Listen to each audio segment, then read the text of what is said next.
امام نے اپنا ایک پھر مذاکرہ بھی بتایا کہ جب وہ تتاری آئے نا اور سارے علاقوں پر وہ چھا گئے تو یہاں بھی پہنچے دمشق میں بھی،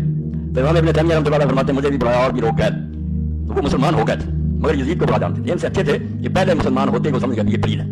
وبذالک جب تمت نمبر بولائی یہ 487 یا 450 اس میں بہت سی چیزیں آ جائیں گی، پتہ چلے گا کہ بیت کی محبت میں کیوں بیان کرتا ہوں، یہ فرض ہے، اس سے کہ بغیر دین کوئی نہیں۔ اور ابن تیمیہ کہہ رہے ہیں حدیثوں کے حوالے سے تو کہتے ہیں مغل سردار بولائی نے جب بلایا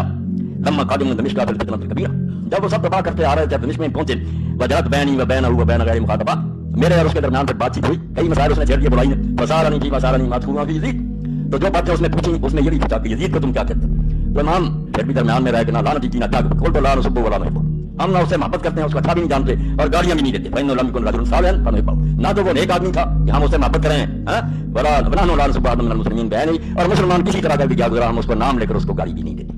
نیک نہیں تھا کہ محبت کریں، قال افلا تعلمون، اس نے کہا تم دان کیوں نہیں اس کو کرتے، اما کان ظالم، وہ ظالم نہیں تھا، اما قتل حسین، اس نے امام حسین کو شہید نہیں کیا، فقلت نحن اذا ذکر الظالمون كالحجاج بن یوسف امثال نقول كما قال في القرآن الا لعنۃ اللہ علی الظالمین، امام نے کہا ہم جب ظالموں کا ذکر کرتے ہیں نا تو حجاج جیسے اور اس جیسے سارے لوگ، تو جیسے قرآن نے کہا کہ ظالموں پر لعنت، اس طرح مشترکہ کر دیتے ہیں ولا نحب ان لنا احد بعینہ، اور نام لے کر ہم کسی ایک پر لعنت نہیں کرتے، اصولی بات کرتے ہیں کہ ظالموں پر لعنت، مگر ساتھ ہی کہا کہ ہمارے کئی اہل سنت کے علماء نام لے کر بھی کرتے ہیں، وقد لعنوا من العلماء، ہمارے کئی عالموں نے اس پر نام لے کر بھی لعنت کیا ہے، وہذا مذہب یسوع کو بھی الاجتہاد، اور یہ دونوں باتیں بن سکتی ہیں، نام لے کر لعنت کرے یا کلیے کے طور پر کہ اللہ ذالک القول احب الینا واحسن، ہمیں یہ بات پسند ہے کہ ویسے کہتے ظالموں پر لعنت نام نہ لیں، باقی ہمارے علماء نے کئی نے کہا، آگے کہا واما من قتل الحسین وانا على قتله ورضي بذلك،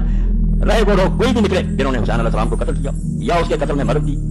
جو مدد دینے والا راضی کیا ان پر قادر ہے لعنت اللہ والملائکۃ والناس اجمعین، اللہ کی فرشتوں کے سارے جہانوں کے سبحان ہے، لا يقبل الله منه صرفا ولا عدلا، ایسے لوگوں کا اللہ نہ فرض قبول کرے گا نہ نفل، قال فما تحبون اهل البيت،